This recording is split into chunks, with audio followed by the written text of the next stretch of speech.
اعوذ باللہ من الشیطان الرجیم بسم اللہ الرحمن الرحیم السلام علیکہ یا غریب الغرباء السلام علیکہ یا اسیر الاعداء السلام علیکہ یا مغیث الشیعۃ والزوار فی یوم الجزاء یا ابا الحسن یا علی ابن موسیٰ الرضا ورحمۃ اللہ وبرکاتہ۔ حضرت امام علی ابن موسیٰ الرضا علیہ السلام نے فرمایا، جو بھی معرفت کے ساتھ میری زیارت کرے پروردگار عالم اس کی تمام گناہوں کو بخش دیتا ہے، اس کی تمام پریشانیوں کو دور کر دیتا ہے اور اس کے گناہوں کو اس طرح بخشتا ہے جس طرح انسان اپنے ماں کی پیٹ سے بغیر گناہ کے باہر آتا ہے۔ ناظرین گرامی، مولا امام رضا علیہ السلام کے روزہ اقدس سے آپ سب کی خدمت میں سلام و ادب پیش کرتا ہوں، اس امید کے ساتھ کہ مولا امام رضا علیہ السلام آپ سب کو اپنی زیارت کے لیے بلائے، اپنی دیدار کے لیے بلائے، اور ہم سب کو یہ توفیق عنایت ہو کہ معرفت کے ساتھ، پہچان کے ساتھ، عشق کے ساتھ، محبت کے ساتھ مولا امام رضا علیہ السلام کی زیارت کرے، تاکہ پروردگار عالم ہمیں دنیا میں بھی اور آخرت میں بھی سرخرو فرمائے اور ہماری گناہوں کو دنیا میں اس طرح بخشے جس طرح ہم اپنے ماں کی پیٹ سے بغیر گناہ کے باہر آئے تھے، اور پروردگار عالم بہشت ہم پر واجب کر دے اور جہنم ہم پہ حرام کر دے، جس طرح معصومین علیہ السلام نے، خاص طور پر خود مولا امام رضا علیہ السلام نے اور آپ کے فرزند ارجمند امام جواد علیہ السلام نے مولا کے زائرین کے لیے وعدہ فرمایا۔ بہت ساری روایات ہیں، بہت ساری احادیث ہیں حضرت امام رضا علیہ السلام کی زیارت کی فضیلت کے بارے میں۔ انشاءاللہ اگلے پروگراموں میں ہم کوشش کریں گے کہ چند ایک احادیث آپ کی خدمت میں عرض کر دیں۔ ناظرین گرامی، ہم نے آپ کی خدمت میں امام رضا علیہ السلام کی ہجرت کے بارے میں عرض کیا کہ مولا کیسے مدینے سے مرو تک پہنچے، راستے میں کیا کیا ہوا، کس طرح آپ کا استقبال ہوا، اور دشمن نے کیسا آپ کے ساتھ رفتار کیا، اپنوں نے کیسے آپ کا استقبال کیا۔ ان حوادث اور مسائل کے بارے میں جس قدر ممکن تھا ہم نے آپ کی خدمت میں کچھ مطالب عرض کیے۔ آج صرف مولا کے ان کرامات، ان معجزات کے بارے میں اشارہ کرنا ہے جو اسی ہجرت کے راستے کے دوران رونما ہوا ہے، اور آپ کے عاشقین نے ان کرامات کو اور ان معجزات کو ملاحظہ کیا ہے۔ سب سے مہم اور امپورٹنٹ کرامات میں سے ایک کرامت جو اسی راستے میں واقع ہوا ہے وہ یہ کہ جب یہ قافلہ آ رہا تھا تو راستے میں امام رضا علیہ السلام کی سواری آگے آگے، بقیہ سواریاں پیچھے پیچھے تھیں، تو امام رضا علیہ السلام نے دیکھا کہ کچھ لوگ ایک میت کو لے کر جا رہے ہیں قبرستان کی طرف۔ اسی ہجرت کے سفر کے دوران امام علیہ السلام نے جب ملاحظہ کیا کہ کچھ لوگ ایک میت کو کندھا دے کر تشییع جنازہ کرتے ہوئے قبرستان کی طرف جا رہے ہیں، تو مولا ایک دم سے اپنے سواری سے اترے، آپ نے جلدی سے جا کر آپ نے بھی کندھا دیا، تشییع جنازے میں آپ شریک ہو گئے اور اس میت کو قبرستان تک پہنچایا۔ تو آپ نے خود اس میت کی دفن کرنے میں اور تلقین پڑھنے میں آپ نے مدد کی، آپ خود قبر میں اترے اور میت کو دفنانے میں مدد کی اور تلقین بھی آپ نے پڑھی۔ اور جو امپورٹنٹ نقطہ ہے، پوائنٹ ہے، وہ یہ کہ امام علیہ السلام نے جب تلقین پڑھی تو آپ سب جانتے ہیں تلقین پڑھنے والا کہتا ہے اسمع افہم یا فلان ابن فلان، سنو سمجھو اے فلانی فرزند فلانی۔ امام علیہ السلام نے تلقین پڑھی، اس میت کو دفنایا گیا۔ جب دفنانے کا پروگرام ختم ہوا تو امام علیہ السلام واپس پلٹے، امام کے ساتھ بقیہ لوگ بھی گئے تھے، بقیہ لوگ بھی پلٹے۔ تو راستے میں آپ کے صحابیوں میں سے ایک صحابی نے آپ کی خدمت میں آ کے عرض کیا، فرزند رسول اللہ یا آغائے مولا امام رضا، میں نے اس میت کے چہرے کو صحیح طرح دیکھا، غور سے دیکھا، یہ دیکھنے کے لیے کہ کہیں یہ پہلے مدینہ آیا تھا کہ نہیں. میں اس لیے کہ ہمیشہ آپ کے ساتھ ہوتا ہوں، میں نے کبھی اس میت کو مدینے میں نہیں دیکھا تھا، اور جہاں تک میری علم میں ہے آپ کی پہلی سفر ہے خراسان کی طرف. اس سے پہلے آپ کبھی خراسان کی طرف نہیں آئے ہیں. اور میں یہ دیکھ رہا تھا کہ آپ کسی سے اس میت کے نام کے بارے میں اور اس کے والد کے بارے میں پوچھتے ہیں کہ نہیں. تو میں نے دیکھا آپ نے نہ کسی سے پوچھا کہ اس میت کا نام کیا ہے یا اس کے والد کا نام کیا ہے، لیکن تلقین پڑھتے ہوئے آپ نے اس میت کے اور میت کے والد کے نام لے کر تلقین پڑھی. یہ کیسے ممکن ہے؟ تو امام رضا علیہ السلام نے فرمایا فلانی، اے ہمارے صحابی، اتنے سالوں سے تم ہمارے ساتھ رہتے ہو، یہ ہے تمہاری معرفت، یہ ہے تمہاری معرفت، یہ تمہاری پہچان ہے ہماری نسبت. ہم روئے زمین پر حجت خدا ہیں، ہم روئے زمین پر ولی خدا ہیں، ہم خدا کے نمائندے ہیں، ہم سب چیزوں سے، سب امور سے واقف ہیں. کچھ روایات کے مطابق ائمہ علیہ السلام فرماتے ہیں کہ ہر روز صبح و مساء ہمارے چاہنے والوں کے نام اعمال ہم تک پہنچ جاتے ہیں. کچھ روایات کے مطابق ہفتے میں 2 دفعہ اپنے چاہنے والوں کے نام اعمال زمانے کی حجت اور آغا کے پاس پہنچ جاتے ہیں. اور کچھ روایات کے مطابق ہفتے میں جمعے کے دن اپنے شیعوں کے نام اعمال زمانے کے امام علیہ السلام تک پہنچ جاتے ہیں. تو یہاں پر بھی امام رضا علیہ السلام نے فرمایا فلانی، ہم حجت خدا ہیں روئے زمین پر، ہم ولی خدا ہیں، ہم اپنے تمام چاہنے والوں کے نام اعمال سے واقف ہیں، سب کے رفتار سے، کردار سے، گفتار سے ہم واقف ہیں. میں صحیح طرح جانتا تھا کہ یہ میت کون ہے، اس کے والد کون ہے، یہ ہمارے چاہنے والوں میں سے تھے.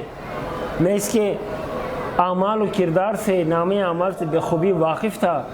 تبھی میں نے جا کر اس کی تشییع جنازہ میں شرکت کی اور اس کی تلقین میں نے خود پڑھی اور دفنانے میں مدد کی.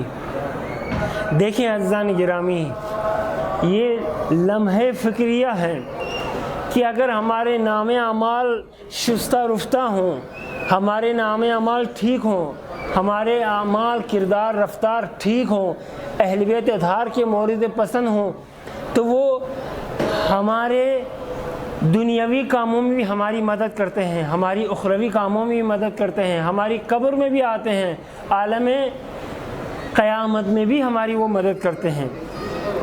جس طرح خود مولا امام رضا علیہ السلام نے فرمایا کہ میں قیامت کے دن 3 مقامات پر اپنی شیعوں کی شفاعت کے لیے حاضر رہوں گا. پل صراط پر اعمال کو تولتے وقت، نام اعمال کو تھماتے وقت حاضر رہوں گا. کیوں؟ اس لیے کہ جو امام رضا علیہ السلام کا دور سے یا نزدیک سے زائر بنتا ہے، وہ اپنے اعمال کو سدھارتا ہے، وہ نیکیوں کی طرف جاتا ہے، وہ برائیوں کی طرف نہیں جاتا ہے، وہ اپنی اصلاح کرتا ہے، اپنی فیملی کی اصلاح کرتا ہے، اپنے معاشرے کی اصلاح کرتا ہے. وہ اس طرح ہوتا ہے جس طرح اہل بیت اطہار علیہ السلام چاہتے ہیں. یہ ایک کرامت. دوسری کرامت، جب آپ نشابور میں پہنچے تو کسی قصر میں نہیں گئے، آپ کسی حکمران کے دربار میں نہیں گئے، کسی پیسے والے کے گھر میں یا باغ میں نہیں گئے، بلکہ اپنے چاہنے والے ایک محب اور شیعہ کے گھر میں گئے اور 24 دن اس گھر میں وقت گزارے. اور اس گھر میں جب آپ تھے تو آپ نے اس گھر کے ایک کونے میں ایک بادام کا درخت آپ نے بویا. دیکھیے، ہم اور آپ اگر درخت بوئیں تو مختلف درخت ہیں، اور بہت جلد وہ درخت اگے اور بڑا ہو جائے، پھل دینے کے قابل ہو جائے، اس کے لیے کم سے کم 5-6 سال درکار ہے. لیکن جس درخت بادام کو امام رضا علیہ السلام نے اپنے شیعہ کے گھر میں بویا تھا، 1 سال کے اندر وہ اتنا بڑا ہوا کہ پھل دینے لگا. اب دور و نزدیک سے نشابور میں مولا کے اس چاہنے والے کے گھر میں لوگ آتے تھے، اس بادام کے پھل کو لے کر جاتے تھے اور شفا کے لیے کھاتے تھے۔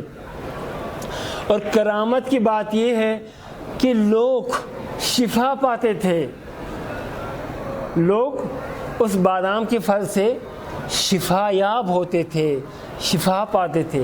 یہ کرامت ہے۔ ایک تو ایک سال میں اتنا بڑا ہو جانا، اور دوسری بات اس درخت کا جو پھل تھا اس سے عاشقان اہل بیت اطہار شفا یاب ہو جائیں۔ اور اسی طرح بہت سارے زائرین جو ایران تشریف لائے ہیں اور مشہد مقدس اور خاص طور پر جو نشابور گئے ہیں، نشابور اور نشابور سے نزدیک ایک اور علاقہ ہے دہ سرخ نام کا، تو خود قدمگاہ میں بھی ایک چشمہ ہے اور دہ سرخ علاقے میں بھی ایک چشمہ ہے۔ یہ دونوں چشمے امام رضا علیہ السلام کی یادگاریاں ہیں۔ جب آپ قدمگاہ والی جگہ پر پہنچے ہوئے تھے تو آپ نے اپنے اصحاب سے فرمایا کہ کچھ پانی دے دو، میں نے وضو کرنی ہے۔ تو قحطی کا سال تھا، پانی بہت کم ہوا کرتا تھا، کم دستیاب تھا، تو اصحاب نے کہا یا ابن رسول اللہ پانی بہت کم ہے، اتنا کم ہے کہ ہم وضو کے لیے استعمال نہیں کر سکتے، صرف پینے کے لیے ہے۔ تو امام رضا علیہ السلام نے اپنے دست اقدس سے کچھ مٹی کو ہٹایا تو وہاں سے پانی کا چشمہ پھوٹ پڑا۔ تو امام نے بھی وضو کی، بقیہ نے بھی وضو کی، اور وہ چشمہ آج تک جاری و ساری ہے اور لوگ شفا کے لیے اپنے ساتھ لے کر جاتے ہیں۔ سیم یہی واقعہ دہ سرخ میں بھی پیش آیا۔ وہاں پر بھی آپ نے فرمایا کہ میں نے غسل کرنی ہے، تھوڑی سی پانی دے دیں۔ دوبارہ یہی کہا گیا مولا کہ پانی دستیاب نہیں ہے، پانی کی قلت ہے۔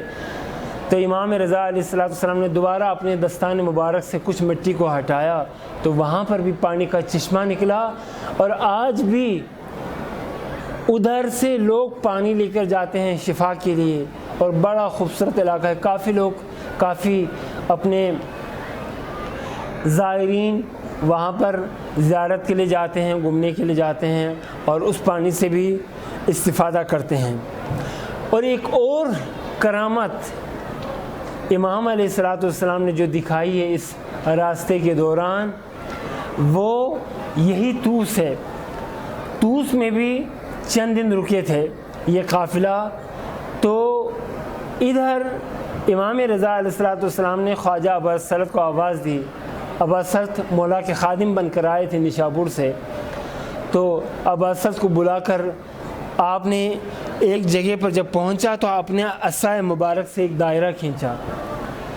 دائرہ کھینچ کر آپ نے فرمایا ابا سلط یاد رکھنا، میں آج تمہیں بتا رہا ہوں کہ یہی وہ جگہ ہوگی جہاں پر مجھے دفنایا جائے گا۔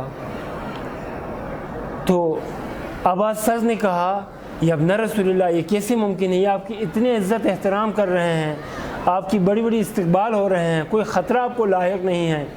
امام نے فرمایا رک جاؤ، وہ وقت آ جائے گا اور اسی مقام پر دشمن مجھے شہید کر کے دفنا دیں گے۔ یہ کون سی جگہ تھی؟ یہ وہی جگہ تھی جہاں پر اب امام رضا علیہ السلام مدفون ہیں۔ اس مقام پر امام سے پہلے ہارون الرشید دفن تھا۔ ہارون کا جو دارالخلافہ تھا وہ بغداد تھا۔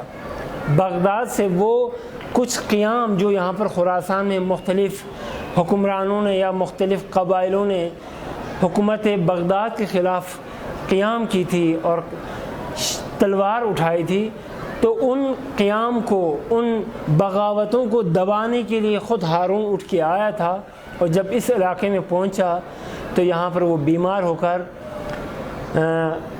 واصل جہنم ہوا اور دنیا سے چلا گیا، تو اس کو یہاں پہ دفنایا تھا۔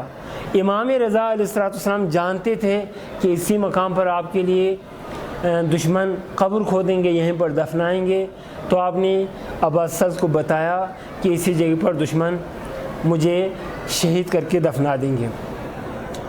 آپ کی خدمت میں نے عرض کیا گزشتہ پروگرام میں کہ نشابور مرکز علم و فقاہت اور ثقافت ہوا کرتا تھا۔ خواجہ بسط ہرات سے تعلق رکھنے والا ایک فقیہ اور مجتہد انسان تھے، کوئی معمولی انسان نہیں تھے، بڑے فقیہ تھے، بڑے مجتہد تھے، نیشابور میں طلب علم کے لیے آئے تھے، تشنے علم تھے، تشنے معرفت تھے، نیشابور میں جب آپ علم حاصل کر رہے تھے، دانش بڑھا رہے تھے، جب فرزند رسول کو دیکھا، امام رضا علیہ السلام کی جب زیارت نصیب ہوئی، امام علیہ السلام کو جب نزدیک سے دیکھا، تب ابا سعد نے یہ احساس کیا کہ میرا گمشدہ اب مجھے ملا ہے، علم قرآن اب مجھے مل رہا ہے، علم حدیث تک اب میں پہنچ رہا ہوں، علم ادیان تک اب میں پہنچ رہا ہوں، علم بیان تک اب میں پہنچ رہا ہوں۔ تب آ کر امام رضا علیہ السلام کے سامنے سرخم کر کے زان و ادب تہ کر کے عرض کیا، فرزند رسول خدا یا امام رضا، آپ اگر قبول فرماتے ہیں تو مجھے اپنے خادمی میں لیجیے گا، میں آپ کے ساتھ رہنا چاہتا ہوں، آپ کا خادم بن کے رہنا چاہتا ہوں۔ امام رضا علیہ السلام نے فرمایا، قبول، تم ہمارے ساتھ رہو۔ اس طرح یہ بڑے عالم دین، یہ بڑے مجتہد نیشابور سے امام رضا علیہ السلام کے ساتھ ہمراہ ہو کر اس طرف آتے ہیں، مرو کی طرف۔